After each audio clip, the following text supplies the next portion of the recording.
Welcome friends, आपके channel NEET achiever में। जैसा कि हम नीट 2025 के पेपर को डिस्कस कर रहे थे, आज से हम जूलॉजी बायोटेक्नोलॉजी शुरू करते हैं। पहला क्वेश्चन देखने से पहले दो तीन बातें बताना चाहूंगा बेसिक, जो इस क्वेश्चन को समझने में आपको हेल्प करेंगे। बायोटेक्नोलॉजी क्या है अगर कोई पूछे तो आपको बोलना है कि जेनेटिक्स में चेंज लाना बायोटेक्नोलॉजी है। किसी डीएनए में हम चेंज कर देते हैं, उसके स्ट्रक्चर को, एक जीन इंसर्ट कर देते हैं। उस जीन इंसर्ट करने की वजह से वो ऑर्गेनिज्म कुछ अलग अलग तरह के केमिकल्स बनाता है जो कि ह्यूमंस के लिए यूजफुल है। फॉर एग्जांपल, एक बैक्टीरिया है ई कोलाई। उस बैक्टीरिया के थ्रू हमको ह्यूमन में पाए जाने वाले इंसुलिन की जरूरत है। तो बैक्टीरिया में हमने ह्यूमन इंसुलिन का जीन डाला और बैक्टीरिया इंसुलिन बनाने लग गया। इसका मतलब हम किसी भी ऑर्गेनिज्म के डीएनए को मॉडिफाई कर सकते हैं और अपने जरूरत के हिसाब से प्रोडक्ट ऑब्टेन कर सकते हैं। ये हो गई पहली बात बायोटेक्नोलॉजी की। दूसरा, इसके अंदर जो बेसिक प्रिंसिपल काम करता है वो मैं आपको बताता हूं। बैक्टीरिया में एक डीएनए पाया जाता है, circular DNA, extra chromosomal DNA कहते हैं उसको। मतलब बैक्टीरिया का जो मेन डीएनए है वो तो होता ही है, साथ ही साथ बैक्टीरिया में एक और डीएनए का पीस पाया जाता है, उसको कहते हैं प्लाज्मिड। बायोटेक्नोलॉजी में इसी प्लाज्मिड को काट के एक ऐसा जीन इस प्लाज्मिड में एंटर किया जाता है जिस जीन की हमें जरूरत है, और उसके बाद इस प्लाज्मिड को किसी बैक्टीरिया के अंदर इंसर्ट कर दिया जाता है। जब ये प्लाज्मिड, जो कि इंजीनियर्ड प्लाज्मिड है, जिसमें हमने अपने पसंद का जीन डाला है, दूसरे ऑर्गेनिज्म में जाता है, वहां पर इसका रेप्लिकेशन होता है और रेप्लिकेशन की वजह से जीन प्रोडक्ट बनता है जो हमें जरूरत है। जैसे एग्जांपल दिया इंसुलिन का। इसका मतलब प्लाज्मिड एक इंपॉर्टेंट पॉइंट है जहां पर हम प्लाज्मिड के अंदर कटिंग करते हैं और जीन को इंसर्ट करते हैं। अब देखते हैं सवाल क्या है। सवाल बेसिकली पूछा गया है सिलेक्टेबल मार्कर्स के ऊपर। सिलेक्टेबल मार्कर्स एक्चुअली में जीन्स होते हैं, सबसे पहली बात ये याद रखेंगे। अब मेरी बात ध्यान से समझेंगे। अगर एक प्लाज्मिड को हमने इंजीनियरिंग किया और उस प्लाज्मिड को एक बैक्टीरिया में डाला, अगर ये प्लाज्मिड वो बैक्टीरिया में सक्सेसफुली गया है तब तो अच्छी बात है, हमें अपना प्रोडक्ट मिलेगा। अगर ये प्लाज्मिड बैक्टीरिया में जाने के बाद काम नहीं करता है तो हमें अपना प्रोडक्ट नहीं मिलेगा। तो फिर हमें पता कैसे चले कि ये सक्सेसफुली गया है या नहीं? तो इसी को पता करने के लिए ये कंसेप्ट है सिलेक्टेबल मार्कर्स का कंसेप्ट।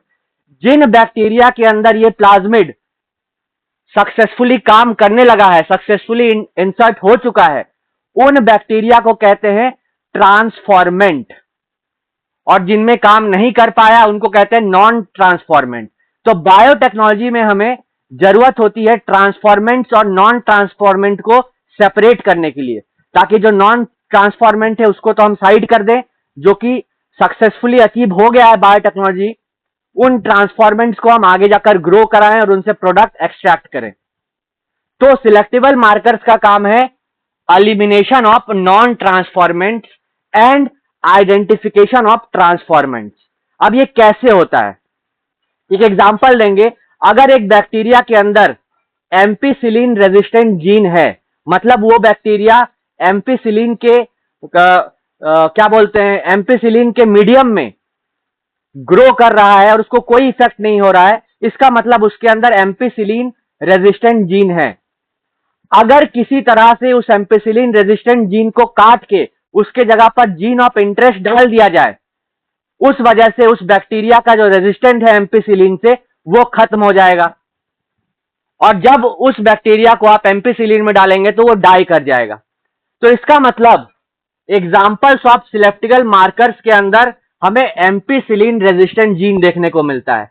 मतलब अगर आपने प्लाज्मिड के अंदर कुछ ऐसा डाला है जो एम्पिसिलिन रेजिस्टेंट जीन के जगह पर आ गया है, तो एम्पिसिलिन रेजिस्टेंट वहां पर नहीं रहेगा और उस जो आपने फॉरेन जीन को डाला है वो शो होने लगेगा। इसका मतलब बैक्टीरिया ट्रांसफॉर्म हो चुका है। अब इस ट्रांसफॉर्म बैक्टीरिया को पहचानेंगे कैसे? उस बैक्टीरिया को एम्पिसिलिन में डालेंगे। अगर वो जिंदा रहता है इसका मतलब बायोटेक्नोलॉजी काम नहीं कर पाया। अगर वो मर जाता है इसका मतलब बायोटेक्नोलॉजी काम कर गया है। एम्पिसिलिन रेजिस्टेंट जीन के जगह पर हमारा फॉरेन जीन जो हम चाहते थे वो आ चुका है।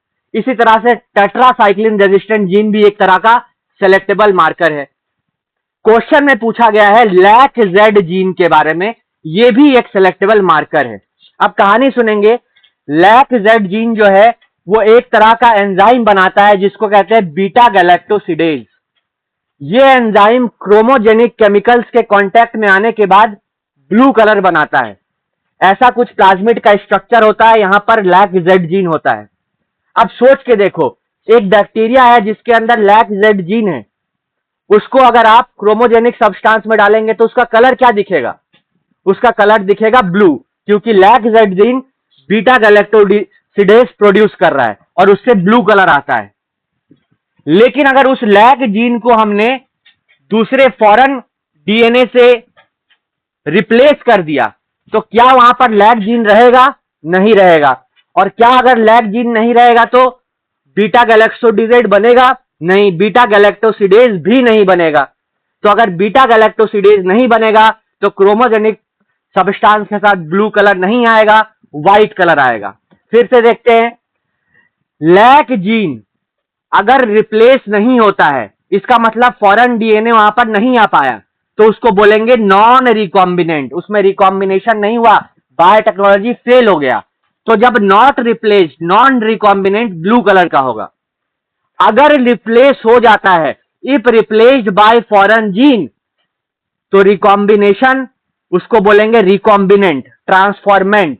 और वहां पर बीटा गैलेक्टोसिडेज के कमी के वजह से, एब्सेंस के वजह से ब्लू कलर नहीं आएगा, व्हाइट कलर आएगा।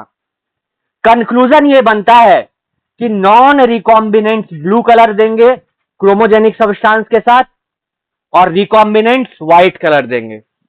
ये पूरी बात। अब देखते हैं क्वेश्चन क्या पूछा गया है। पहला क्वेश्चन बायोटेक्नोलॉजी से।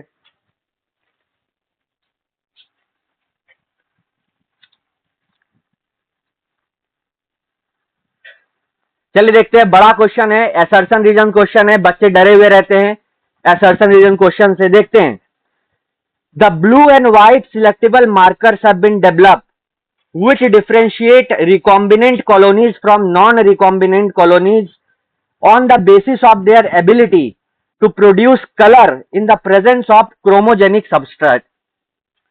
Given below are two statements about this method. Statement number 1, the blue colored colonies have DNA insert in the plasmid and they are identified as recombinant colonies. Bacteria की blue colony जो है उसके अंदर foreign DNA insert किया गया है और उसको रिकॉम्बिनेंट कहते हैं। ये ट्रू है या फॉल्स आपको बताना है। देखिए, नॉन रिकॉम्बिनेंट्स के अंदर ब्लू कलर दिखता है, रिकॉम्बिनेंट्स के अंदर नहीं, तो ये स्टेटमेंट जो है वो फॉल्स स्टेटमेंट है। अब देखते हैं statement 2, the colonies without blue colour have DNA insert in the plasmid and are identified as recombinant colonies. Bacteria के कॉलोनीज जिसमें व्हाइट कलर होता है उसमें इंसर्ट होता है फॉरेन जीन का, उसको रिकॉम्बिनेंट कहते हैं। इसका मतलब स्टेटमेंट नंबर 2 जो है वो करेक्ट स्टेटमेंट है। तो यहां से आपको सिलेक्ट कर लेना है। इसका आंसर जाएगा statement 1 is incorrect but statement 2 is correct. ये पहला क्वेश्चन बायोटेक्नोलॉजी का।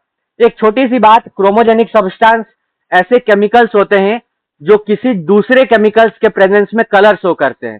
जैसे क्रोमोजेनिक सब्सटेंस ले लिया तो क्रोमोजेनिक सब्सटेंस इस केमिकल बीटा गैलेक्टोसिडेज के प्रेजेंस में ब्लू कलर शो करेगा। किसमें शो करेगा बताओ? रिकॉम्बिनेंट में या फिर नॉन रिकॉम्बिनेंट में? देख के बता सकते हैं, नॉन रिकॉम्बिनेंट में। मतलब इन ऑर्गेनिजम्स के साथ बायोटेक्नोलॉजी जो है वो फेल हो गया, काम नहीं हो पाया, इंसर्शन नहीं हो पाया। और अगर इंसर्शन हो जाता तो बीटा गैलेक्टोसिडेज नहीं प्रोड्यूस होता, क्योंकि LAC-Z जीन रिप्लेस हो चुका होता। उनको रिकॉम्बिनेंट कहते हैं और वो ब्लू कलर नहीं शो करते, व्हाइट कलर शो करते। ये पूरा क्वेश्चन मैंने कंप्लीट किया, पहला क्वेश्चन बायोटेक्नोलॉजी से। अब बायोटेक्नोलॉजी के और भी क्वेश्चन है, वीडियोस के साथ बने रहिएगा, आगे हम सब क्वेश्चंस को देखेंगे। यहां पर 7 क्वेश्चन है टोटल बायोटेक्नोलॉजी के। पहला क्वेश्चन किया, आगे के 6 क्वेश्चन आगे के वीडियोस में। अच्छा लगा, समझ में आया, शेयर करें, लाइक करें और चैनल के साथ बने रहें। Stay motivated. Thank you.